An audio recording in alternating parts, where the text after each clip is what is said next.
now. Williams in the trailer. He's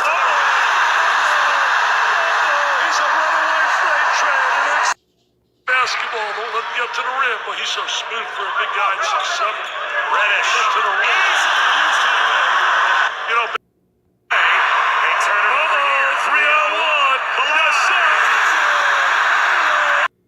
See that? You can see it can't make the definitive. What about that freight train? What about that tower? Out of the jewelry shop. He really takes care of his people.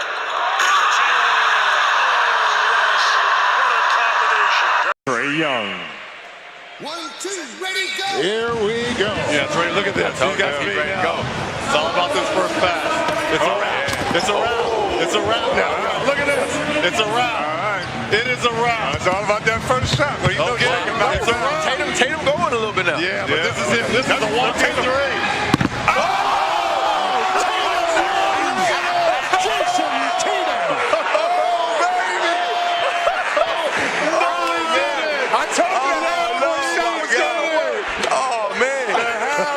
That's what I wanted Jokic to do. He knew he was behind. He knew he was 3 to 4 feet behind. Oh, he deserved that Trey one. Young. Yeah. He And he deserved said, that you know one. what? I'm going for it. It doesn't matter. Hey, I'm going for it. Oh, did his ball actually that's knock crazy. Tatum's out of there? I think so. Knock Trey's out, I think too. so. It looked like that ball actually hit Trey's ball. He is going to be in the AT&T Slam Dunk Contest. Dirk is coming for my job. Little does he know that you have $13 tucked in as a pocket square. Yeah. Very baller move by you. Very creative, by the way. Well, I was going to do... Oh, my gosh. Wow. Marvin Bagley with the windmill slam. Had some money out of my dresser. I said, hey. Full steam ahead. Loses the ball in the process. And it's about to be the De'Aaron Fox show. Bounce. That was a very difficult pass. Marvin Bagley, last chance. 360 slam. Beal to Parker, slam dunk. What's going on, dudes and dudettes? It's been a while, so let's get into it. So it was a pretty big weekend for our NBA All-Star, but I'll get into that real quick after talking about Duke basketball. So they did beat, I believe it was Saturday, North Carolina State. It was a pretty close game, 10-point game here and there. Won a little bit more than that against them, but kind of glad that it was a good victory for them, because usually, especially the past couple years, they have lost to North Carolina State when it was a close game. So kind of glad they pulled that one out and were able to, because now it's just going to get even tougher. I believe it's tomorrow against North Carolina, and that should be a really crazy game. I mean, even the ticket price to just even get to that game are even more than the Super Bowl, apparently. So it's going to be a big time blockbuster type of game, I believe on ESPN, so that'll be cool. Then also another actually before we get to that, Duke ended up jumping back up to number 1. They've been number 2 for quite a while so far, but Tennessee did lose to Kentucky over the weekend, and now Duke is finally number 1 again. But we'll see how long they can keep that. It really doesn't matter what you rank right now, it just matters where you're placed in March during the tournament. Then also an ex-Duke player as well. After you saw his skill challenge, he did end up winning the skills challenge, and a few of his highlights during the Team USA versus the World, a couple highlights he had right there, so it's pretty cool. And also Marvin Bagley, you saw his highlights as well during that game. A lot of ex-Duke players playing that are very young still and playing in the NBA. Congrats to them, they did pretty good, and hopefully it can continue for them.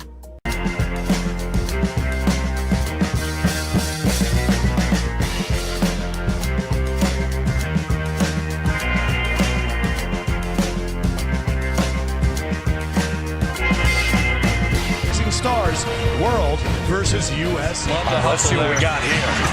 Oh, baby. Donovan and Kuzma. There it is. On cue. Bogdan unable to get the fall. Donovan with the rebound. Looking up to Jason Tatum. Alley. Oh.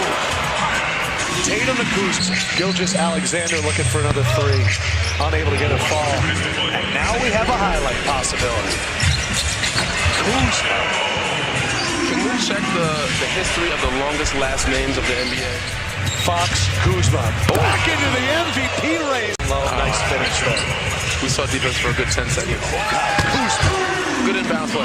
Now Kyle Kuzma is the leading scorer with 20. Ledlow that he not going to pass. Oh! LeBron able to hammer it home. So glad Jokic didn't turn around. He's been in the wrong place at the wrong time. Lead pass LeBron. Able to dunk for Wade. Walker back. Here's Wade setting up the backboard for LeBron. See, Webb, you wanted it. You called it. You said it was the and one in the grill of Joel Embiid. Now it was King James. Who now has 19 points. Well, now LeBron James has entered the MVP discussion, going for his 4th All-Star. And speaking of that, Team World versus Team USA, Kyle Kuzma of the Lakers ended up winning the MVP. I believe he had like 35 points. Just balling out there. A lot of those dunks and plays you saw right there as well. And yeah, congrats to him. Hopefully he can continue. I know he kept talking about getting in conditioning and being ready to start the second half of the season. They only have about 25 games, and even just to barely make the playoffs, they need to win like 16 to 18 of them just to even contend. And that's if both Sacramento and the Clippers and even San Antonio want to give up those 7 to 8 last spots. And I personally don't think it's worth it, but I'll talk about that later in the video.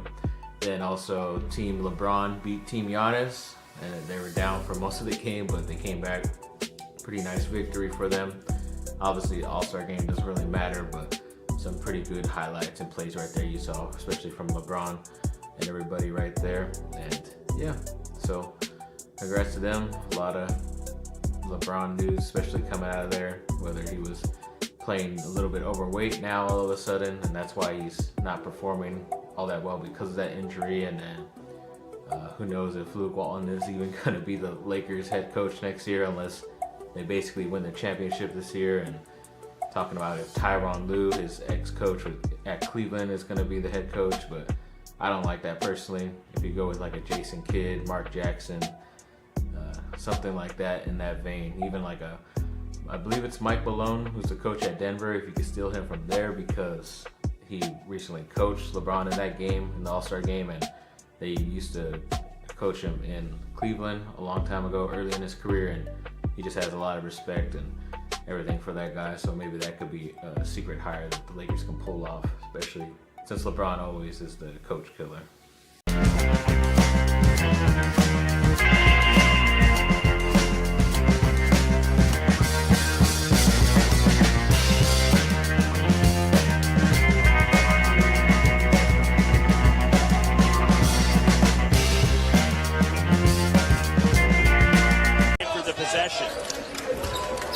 Against the USC zone, deflected and stolen. Here comes Kevin Porter for USC, and Porter glides in and rams Naples.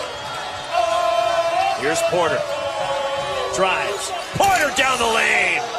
Oh. So as far as USC basketball, this last week they did beat Cal, and Beanie Boatwright, one of my favorite players to come out, especially when he does finally with his senior year. He had a record 10 threes in the game, so that was really cool. And then also for Chargers news, they did re-sign the cornerback Jalen Watkins that they signed for a one-year deal this last offseason, but he did tear his ACL, I believe, so he didn't even get to play at all. But he was doing really good in the preseason and stuff, so I'm pretty sure that's the reason why they wanted to bring him back. And it's only still a one-year deal, so in case if he does re-injure something, then you don't really have to worry about that much money or have to be stuck with them for multiple years. And then as far as free agent news for them, also they did not re-sign or work a contract with their defensive tackle Corey Liuget. But I've kind of been off and on, but because he was a first-round pick, you obviously expect him to be a lot better. But especially this last year where he ended up getting injured towards the end of the season, and then you kind of just don't know about certain, especially with bigger guys, how quickly they can come back, and then you're going to give him a brand new contract, and then what if he doesn't play this year? So I'm pretty sure that's why they did that, but they did say there is an opportunity for him to come back as well, so you never know. But if he does, I'm pretty sure it'd be on a cheaper deal, but I'm pretty sure he's just going to try to get as much money as he can anywhere else. And then a little bit of some positive draft news, at least. They're saying that the quarterback Drew Lock out of Missouri would go to them in the first round. after seeing a few of the mock drafts heading up to today, it kind of doesn't seem like he's going to even make it past Washington at 13, and the Chargers are picking mid-20s. And it just, I think if they're going to want a guy like that, especially in the first round, they're going to have to move up, but it's going to definitely seem, you're going to have to definitely see what they're going to do at free agency. If they're going to try to go all in and pay certain guys certain amounts of money, and then they're not going to have roster spots for these rookies. So then if you're going to package a deal to be able to move up at least the top 10 or close to that and get your quarterback of the future and maybe another guy or two later in the draft, then that's probably the way I would go. But I mean, even before the Joe Flacco trade to Denver, he was slotted to go there at number 10 as well. So he doesn't look like he's going to get that very far into the first round unless in an injury or he just looks really bad at the combine. I don't know if that's later this month or next month as well. So we'll see how it goes. Should be very interesting. A little bit of Chargers news before the draft season comes along.